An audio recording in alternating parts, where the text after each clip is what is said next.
कि अनरियलिस्टिकली मतलब ये डेडलाइंस नहीं देनी चाहिए, इकोनॉमी के लिए बेहतर नहीं होती।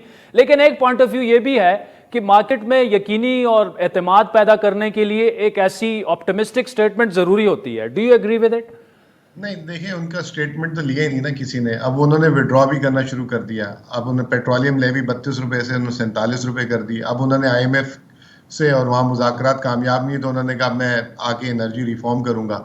बार बार कह रहे हैं कि मैं आलमी बॉन्ड की कीमत अदा कर दूंगा दिसंबर में, लेकिन बॉन्ड मार्केट उसी तरह क्रैश हुई हुई है। स्टेटमेंट पे कोई वैलिडिटी नहीं आ रही। IMF ने भी कह दिया कि जो हमने आपसे बात की थी आप उस पर मनोमन अमल कराएं।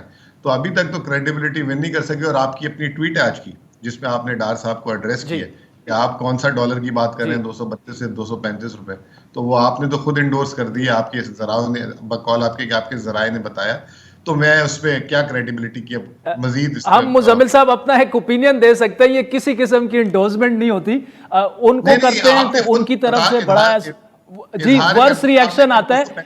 आपकी पॉलिसीज पर करते थे तो आप लोगों के ट्रॉल्स हमारा हशर करते थे, तो हम तो दोनों जानिब से जो है वो हर्ट हो रहे हैं।